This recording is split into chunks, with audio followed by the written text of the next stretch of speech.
ఎవరైతే తెలుగుదేశం పార్టీకి సంబంధించి ఈ ఫేక్ న్యూస్ ఫ్యాక్టరీ నుంచి ఈ తప్పుడు వార్తలు రాస్తున్నారో నేను వాళ్ళకి ఛాలెంజ్ చేసి చెప్తున్నా.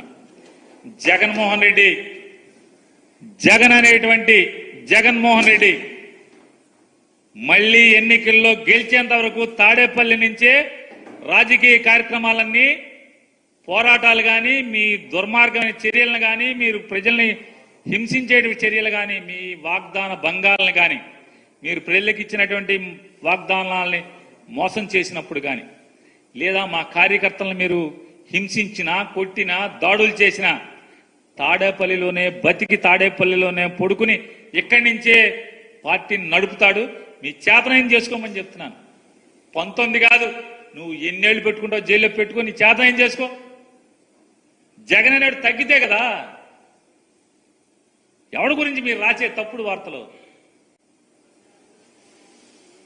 కాంగ్రెస్ పార్టీ లేదు. భారతదేశంలో దేశం మొత్తం మీద జరిగినటువంటి ఎన్నికల్లో వచ్చిన ఓట్ల శాతం 5వ పెద్ద పార్టీ వైఎస్ఆర్ కాంగ్రెస్ పార్టీ. జగన్ నాయకుడు దానికి. భారతీయ జనతా పార్టీ, కాంగ్రెస్ పార్టీ, తృణమూల కాంగ్రెస్ ఇట్లాంటి అన్ని పార్టీలతో మొత్తం తెలుగుదేశంతో సహా పోల్చుకుంటే అత్యధిక పెద్ద పార్టీ, తెలుగుదేశం కన్నా కూడా పెద్ద పార్టీ ఓట్ల శాతం వచ్చిన దాంట్లో సీట్లు తగ్గచ్చు. ఎందుకని 25 మందిని కలిసి చేసుకొచ్చే తగ్గచ్చు. ఏముంది పెద్ద? సింగిల్ గానే ఫైట్ చేసి వైఎస్ఆర్ కాంగ్రెస్ ఫ్యాన్ గుర్తుకు వచ్చినటువంటి ఓటు 5వ పెద్ద స్థానం ఓట్ల శాతం వచ్చింది. జగన్ తగ్గిది. మీరు 19 మాసాలు లోపల ఉంచితేనే తగ్గనోడు, జైల్లో మగ్గదీస్తేనే తగ్గనోడు తప్పుడు కేసులు పెట్టి. కానీ మీకు భయపడతాండి. ఏంటి మీకు భయపడేది? ఎవరు భయపడేది?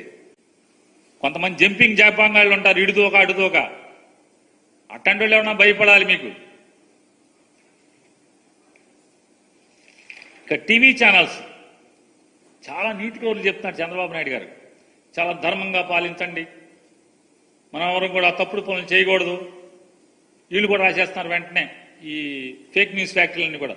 చంద్రబాబు ఇలా ఉపోద్ఘాతం. మామూలుగా స్వామీజీలు లేకపోతే మన ప్రవచనాలు చెప్పేవాళ్ళు చెప్తారు. ఈ రోజు చంద్రబాబు నాయుడు గారి ప్రవచనం నంబర్ ఇది. ఈ ప్రవచనం చెప్పాడు ఈయన. ట్రాఫిక్ ఆబ్బాకండి, అదొక ప్రవచనం కదా. నా కోసం ట్రాఫిక్ ఆబ్బాకండి, నన్ను మామూలుగా జనంతో వెళ్ళనండి.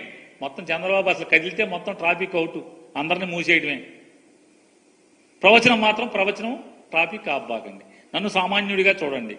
అట్లాగే ఎవడు దాడులు చేయబాకండి, వైసీపీ వాళ్ళు దాడులు చేస్తా తిరిగి దాడులు చేయబాకండి, అదొక ప్రవచనం. ఇదొక ప్రవచనం. దుర్మార్గమైన పరిపాలన చేయబాకండి. మొత్తం రాష్ట్రంలో 65% మంది ప్రజలు చూసేటువంటి TV9, ఎన్టీవీ, సాక్షి 3 ఛానల్స్ మొత్తం అంతా కూడా కేబుల్ టీవీలో లేకుండా చేసినటువంటి లోకేష్ నాయుడు గారు, చంద్రబాబు నాయుడు గారు.